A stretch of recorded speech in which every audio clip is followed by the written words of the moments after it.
Film ini berkisah tentang 5 orang yang tak saling kenal terjebak di dalam sebuah lift. Perlahan mereka mulai menyadari bahwa sosok iblis yang mengerikan diam-diam telah berada di antara mereka. Dan iblis itu membunuh mereka satu persatu. Siapakah sebenarnya yang menjadi iblis di antara mereka berlima? Dan bagaimanakah kelanjutan kisah mereka? Ya, halo guys, kembali lagi nih bersama Mimin di channel Kaum Rebahan. Sambil rebahan, sambil molat-molet, enaknya kita dengerin cerita toh.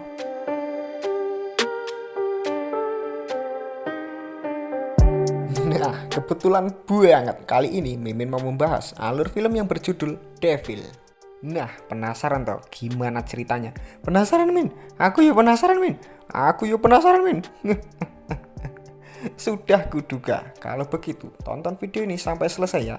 Oh iya, video ini mengandung banyak sekali spoiler guys. Jadi, untuk kalian yang anti dengan spoiler, bisa close video ini dan nonton filmnya dulu ya. Ngintip dikit-dikit videonya Mimin juga boleh lah, nggak ada salahnya. Yowes, tanpa berlama-lama lagi. So, langsung saja kita menuju ke ceritanya. Film ini dirilis pada tahun 2010, menceritakan tentang 5 orang yang terjebak di dalam lift dan satu di antara mereka adalah seorang iblis. Di awal film memperlihatkan seorang yang melakukan bunuh diri melompat dari atas gedung. Detektif Bowden dipanggil ke tempat kejadian untuk membantu penyelidikan. Bowden ini merupakan detektif yang menjadi pecandu alkohol setelah istri dan anaknya meninggal karena kecelakaan tabrak lari dan pelakunya nggak pernah tertangkap. Di sisi lain, bersamaan dengan 5 orang asing masuk ke dalam lift yang terletak di sebuah gedung sama dengan kejadian tempat bunuh diri tadi. Nah, di sini ada Ben, seorang penjaga keamanan gedung sementara. Kedua ada seorang wanita tua. Ketiga ada Vince, seorang penjual kasur. Selanjutnya sudah sampai ke berapa ya tadi?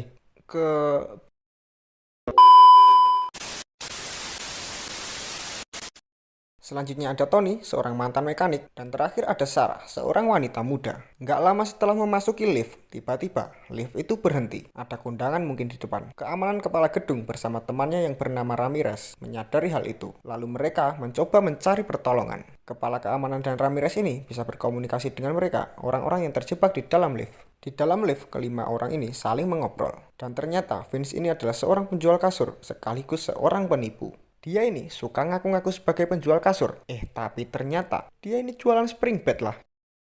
Beberapa lama kemudian, lampu lift tiba-tiba jedak-jeduk sendiri. Mungkin ada yang lagi tiktokan kali ya. Dari CCTV, Ramirez melihat wajah aneh muncul di layar monitor. Kayak wajah-wajah temen yang nggak bayar utang gitu loh. Kayak wajah setan. Lampu lift seketika padam dan pas nyala, tiba-tiba bagian punggung Sarah ini terluka. Katanya dia merasa ada sesuatu yang menggigitnya. Sarah menuduh Vince karena dia berdiri paling dekat dengannya. Tetapi Vince malah menuduh Sarah melukai dirinya sendiri. Mereka berlima mulai berdebat siapa pelakunya. Setelah itu, mereka semua mulai tenang dan mencoba bekerja sama untuk membuka pintu lift secara paksa. Tapi tetap gak bisa lah, karena kalau bisa, ya selesai lah ini film. Detektif Bowden yang diminta untuk menangani kasus ini akhirnya datang dan mulai menyelidiki. Dia juga meminta pemadam kebakaran untuk membantu membuka lift secara paksa. Beberapa lama kemudian, lampu lift mati lagi. Pas nyala, ditemukan Vince ini telah tewas. Tewasnya Vince ini karena terdapat pecahan kaca di lehernya. Detektif Bowden pun menyelidiki kasus ini lebih lanjut. Kemudian Bowden memeriksa daftar para tamu gedung dan menemukan kalau hanya terdaftar 4 orang yang namanya tertulis, yaitu Sarah, Vince, Ben, dan Jankowski, yang diduga adalah nama dari si wanita tua. Hal ini membuat Bowden curiga kepada Tony karena dia satu-satunya orang yang gak ada di daftar tamu. Dengan bantuan tim keamanan gedung, Bowden memeriksa rekaman keamanan. Di sana Bowden melihat bahwa wanita tua itu telah mencuri dompet seseorang sebelum memasuki lift. Di sisi lain, tukang reparasi gedung bernama Dwight diminta untuk memperbaiki lift lewat terowongan lift. Tetapi kemudian dia diserang oleh burung-burung yang gak tahu dari mana asalnya. Lalu Dwight pun jatuh dari ketinggian dan mati di atap lift. Lampu lift kemudian mati lagi, dan ketika nyala, si wanita tua ditemukan tergantung menggunakan kabel listrik.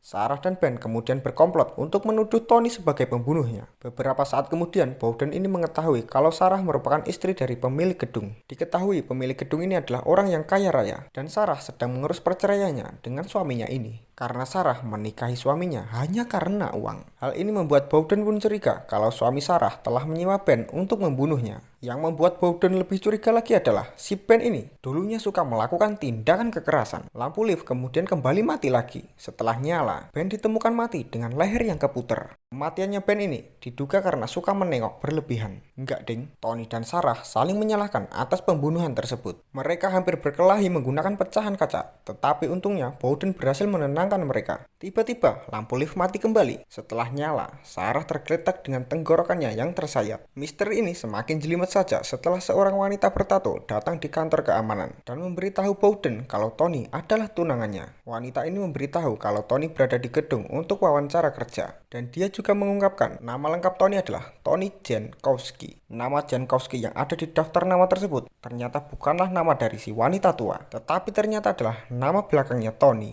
Lah terus, siapa yang jadi iblis? Nah ini nih, scene selanjutnya ini nih, yang akan menjawab semua misteri. Di dalam lift itu, tiba-tiba wanita tua yang telah mati tergantung tadi bangkit kembali dengan mata yang hitam sepenuhnya. Wanita tua itu menjelaskan bahwa dia adalah iblis yang telah mengambil wujud manusia. Setelah membunuh yang lain, iblis ini akan membunuh Tony karena sekarang gilirannya untuk mati. Tony menyadari kalau semua orang yang ada di dalam lift adalah orang-orang yang pendosa. Tony pun mulai mengingat masa lalunya. Lalu muncul scene flashback di mana Tony mencoba mengambil bir saat mengemudi, dan dia pun tidak melihat keadaan sekitar. Tiba-tiba mobil Tony ini menabrak sebuah mobil lain. Setelah itu Tony menyadari telah membunuh 2 orang. Dia pun merasa sangat bersalah. Kemudian dia meninggalkan sebuah pesan di kaca mobil yang dia tabrak yang bertuliskan "I'm so sorry". Lalu dia pun kabur.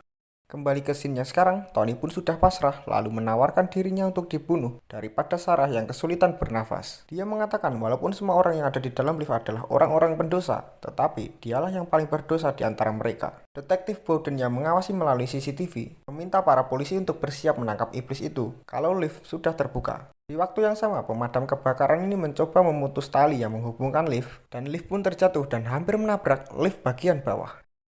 Hal ini membuat walkie-talkie yang dibawa oleh Dwight jatuh di dekat Tony. Lalu Tony mengambil walkie-talkie itu dan mengatakan beberapa pesan kepada Bowden sebelum ia mati. Tony mengatakan kalau beberapa tahun yang lalu dia telah membunuh 2 orang dalam kecelakaan tabrak lari. Dia juga mengatakan kalau dirinya tidak pernah tertangkap. Tony pun mengakui perbuatannya dengan mengatakan "I'm so sorry". Bowden lalu melihat kupon cuci mobil yang selama ini ia simpan, dan dia menyadari kalau Tony lah yang membunuh istri dan anaknya. Setelah pengakuan dan dosa yang Tony perbuat, si iblis terlihat kesal dan mengatakan, "Sial, aku sangat menginginkanmu." Lalu iblis itu menghilang secara tiba-tiba. Ya emang kebiasaan cewek suka menghilang secara tiba-tiba. Padahal kita itu lagi sayang-sayangnya ya toh. Hal ini semua menjelaskan tujuan awal si iblis adalah menghukum orang-orang pendosa yang ada di dalam lift. Gak lama kemudian, petugas pemadam kebakaran pun datang dan berhasil membuka pintu lift lalu mengamankan Tony. Tetapi Sarah tidak berhasil diselamatkan dan Tony dibawa ke kantor polisi oleh Bowden. Di perjalanan, Bowden memberitahu Tony kalau 2 orang yang dia tabrak adalah istri dan anaknya. Bukannya memarahi Tony, Bowden ini malah mengatakan ia telah mengampuni dan memaafkannya. Kemudian di sisi lain, Ramirez kembali melakukan voice over yang mengatakan kalau ibunya selalu meyakinkannya jika iblis itu nyata, maka Tuhan pasti juga nyata. Film Devil pun selesai. So itu tadi guys, alur cerita dari film Devil. Gimana ceritanya? Seru toh? Ya seru dong. Nah, buat kalian yang mau Mimin membahas cerita-cerita dari film lain, bisa komentar di bawah ya. Dan tentu saja jangan lupa untuk kasih like dan subscribe-nya. Nantikan video-video Mimin selanjutnya ya. Dan sampai jumpa, dan sampai jumpa, dan sampai jumpa, dan sampai jumpa, dan sampai jumpa, dan